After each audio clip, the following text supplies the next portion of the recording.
Magandang araw mga bata! Halina at pag-aralan natin ang mga pamamaraan at organikong pagtatanim dito sa EPP4 Agriculture Matatag Curriculum. May dalawang pamamaraan ng pagtatanim. Una ay ang tuwirang pagtatanim.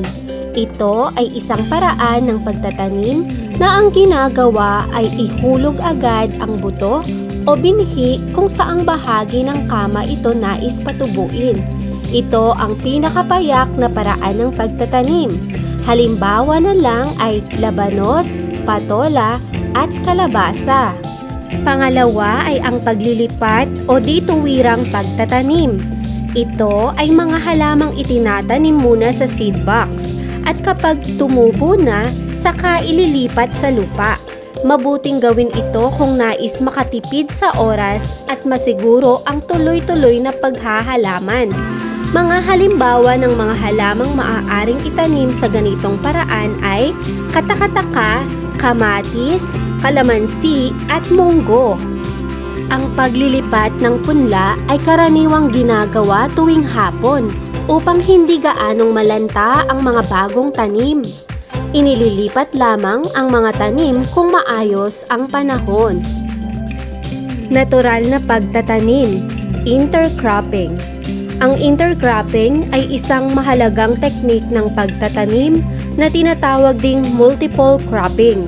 Layunin nito ang makapag-impok ng mas maraming ani sa loob lamang ng isang kapirasong lupa sa paraan ng pagtatanim ng isa o mas marami pang uri ng pananim. Ang katumbas ng intercropping sa Tagalog ay kultibasyon ng dalawang pananim sa iisang taniman. Contour farming, pagtatanim ng pana-panahong pananim o taunang pananim pabalagbag sa padaluyong na lupa.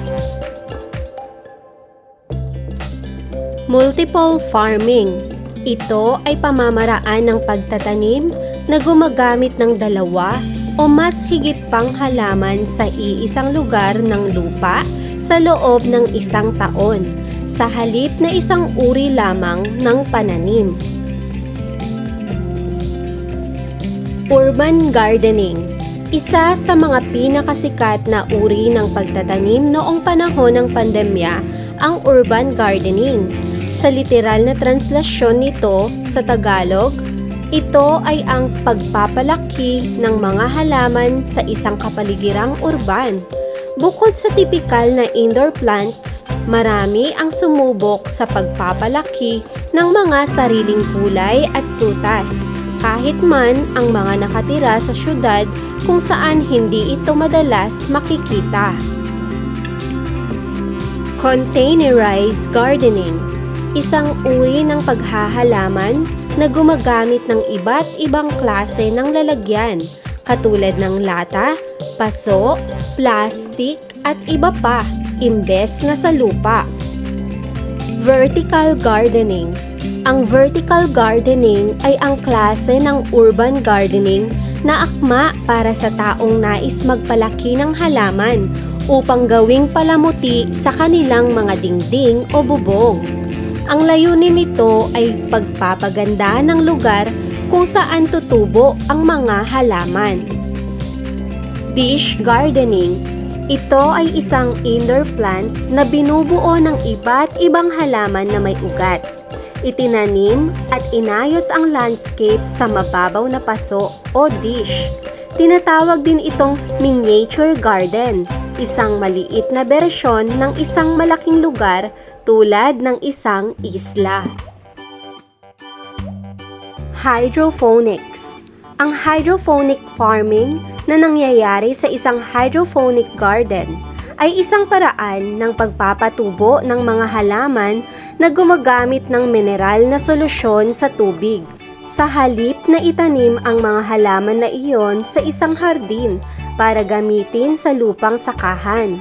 Ang mga mineral na natatanggap ng mga ugat bilang mga sustansya sa isang likidong solusyon na naglalaman ng ilang kemikal na kinakailangan ng halaman. Ang salitang hydroponics ay nagmula sa salitang Griego na nangangahulugang tubig. Aquaponics. Ang aquaponics ay isang kombinasyon ng aquaculture o pag-aalaga ng mga isda at hydroponics o pagtatanim ng mga halaman sa tubig na walang lupa. Sa sistemang ito, magkasamang pinalalaki ang mga isda at mga halaman sa isang integrated ecosystem kung saan ang dumi ng isda ay nagsisilbing pataba o nutrisyon ng mga halaman, habang nililinis naman ng mga halaman ang tubig para sa mga isda. Aeroponics. Ang aeroponics ay isang uri ng pagtatanim kung saan ang mga halaman ay lumalago na walang lupa o tubig na pangkaraniwan sa mga hydroponics at tradisyonal na agrikultura. Sa halip, ang mga ugat ng halaman ay nakalantad sa hangin, regular na ini-spray ng nutrient-rich mist o fine droplets ng tubig na may sustansya. Mga Anli Space Kids, siguradong kayang-kaya nyo na itong sagutin.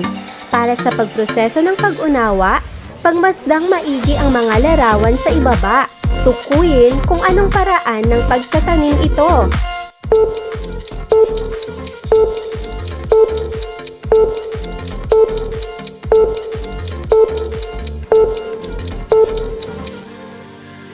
Ang tamang sagot ay contour farming.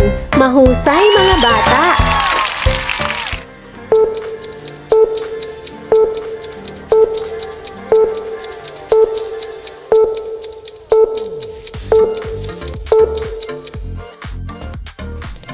Tama! Ang sagot ay multiple farming.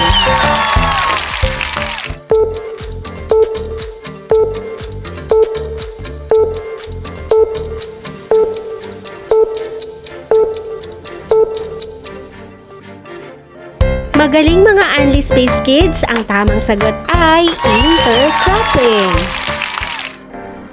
Ngayon naman mga bata, basahin ng mabuti ang mga sumusunod na balangkas at isulat ang tamang sagot sa patlang bago ang bilang. Una, isang paraan ng pagpapatubo ng mga halaman na gumagamit ng mineral na solusyon sa tubig. Pangalawa, isang uri ng paghahalaman na gumagamit ng iba't ibang klase ng lalagyan upang magtanim katulad ng lata, paso, plastic at iba pa imbes na sa lupa. Pangatlo, isang klase ng urban gardening na akma para sa taong nais magpalaki ng halaman upang gawing palamuti sa kanilang mga dingding o bubong. Pang-apat, ito ay tinatawag din na miniature garden, isang malaking lugar na pinaliit tulad ng isla. At pang-lima, ito ay isang paraan ng paghahalaman na pinagsasama ang mga katangian ng tradisyonal na aquaculture o pag-aalaga ng isda at hydroponic na pagsasaka. Para sa PowerPoint ng aralin at activity sheet, i-click lang ang Google Drive na nasa description box.